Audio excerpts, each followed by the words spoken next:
प्रिय छात्रों, कक्षा 12 संस्कृत विषय और हमारा प्रकरण जो है वो है कारक प्रकरण।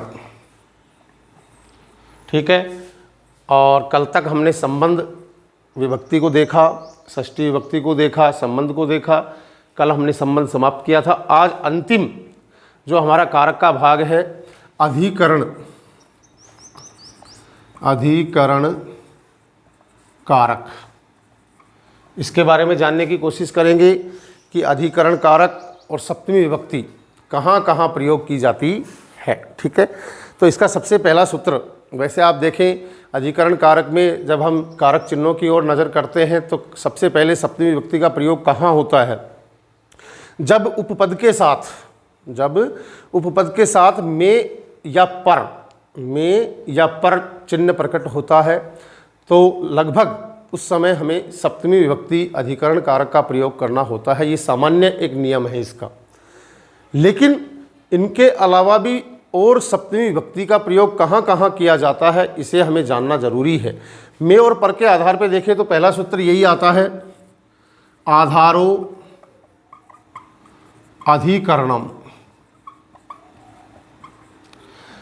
आधारो अधिकरणम यानी क्रिया का जो आधार होता है, क्रिया का जो आधार अर्थात जहाँ पर क्रिया होती है। एक वाक्य हमने देखा था कि धन देता है, लेकिन देने की जो क्रिया हुई वो कहाँ हुई? गांव में, ग्रामे। उसमें सप्तमी विभक्ति का हमने प्रयोग किया था ना।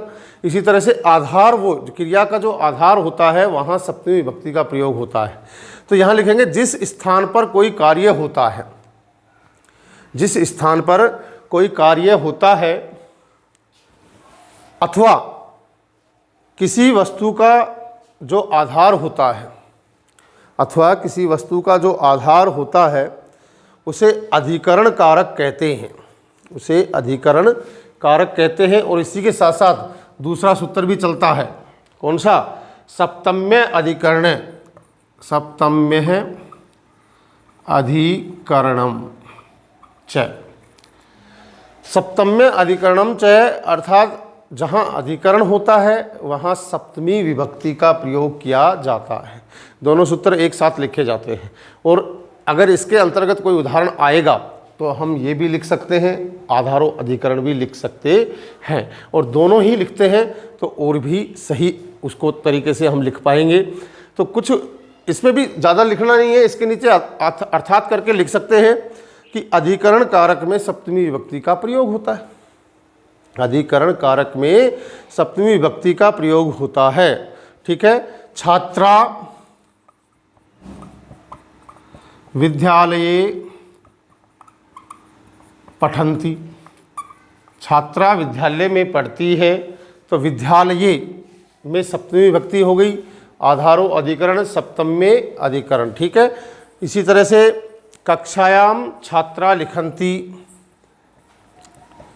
कक्षायाम छात्रा लिखन्ति, कक्षा में छात्र लिखते हैं। ठीक है। तो कक्षायाम जो शब्द बना है वो किसका बना है? सप्तमी विभक्ति का बना है। बात समझ में आ रही है ना। इसी प्रकार से एक और देखेंगे, पत्राणि भूमौ पतन्ति, पत्ते भूमि पर गिरते हैं। तो यहाँ कक्षायाम सप्तमी आकारांत होने के कारण, यहाँ भूमि इकारांत होने के कारण सप्तमी का एक वचन, तो यहाँ आधारो अधिकरण। ठीक है। तीसरा इंपॉर्टेंट सूत्र है सप्तमी विभक्ति का जो है, यस्य च भावेन भाव लक्षणम, यस्य च भावेन भाव लक्षणम। इम्पोर्टेंट सूत्र है, महत्वपूर्ण है, बहुत बार परीक्षा के अंदर पूछा जाता है। इसमें केवल एक चीज़ ध्यान रखनी है कि वाक्य में एक क्रिया से पहले, एक क्रिया तो होती ही होती है, वाक्य में एक क्रिया से पहले अगर दूसरी क्रिया हो तो पहली क्रिया और उसके कर्ता में सप्तमी विभक्ति का प्रयोग होता है। यस्य च भावेन भाव लक्षणम, पहली क्रिया और उसके कर्ता में सप्तमी विभक्ति का प्रयोग किया जाता है। लिखेंगे अर्थात करके, अर्थात एक क्रिया के बाद दूसरी क्रिया होने पर, एक क्रिया के बाद दूसरी क्रिया होने पर पहली क्रिया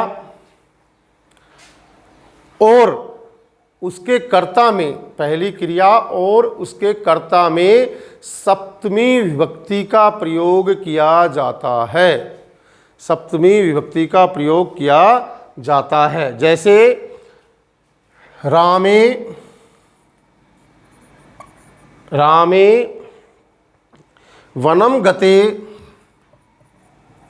दशरथ प्राणान ऐत्यज्यत, ऐत्यज्यत, ऐत्यज्यत, कि राम के वन जाने पर दशरथ ने प्राणों को त्यागे, या दशरथ ने प्राण त्याग दिए। ठीक है, यहाँ पर ऐत्यज्यत त्यागना क्रिया है और गते जाना क्रिया है। प्राण किसने त्यागे? दशरथ ने, और जा कौन रहा है? राम। तो एक क्रिया से पहले एक क्रिया और आ गई है, तो यही कहता है पहली क्रिया और उसके कर्ता, पहली क्रिया और उसके कर्ता में सप्तमी विभक्ति का प्रयोग होता है। सूत्र क्या कौन सा हो जाएगा? यस्य च भावेन भाव लक्षणम। ठीक है, एक वाक्य और देख लेंगे कि सूर्य अस्तम गते, सूर्य अस्तम गते सर्वे बालका, बालका गृहम, सर्वे बालका गृहम अगच्छन्। सूर्य के अस्त होने पर, सूर्य के छिप जाने पर, अस्त होने पर सभी बालक घर जाते हैं या घर गए।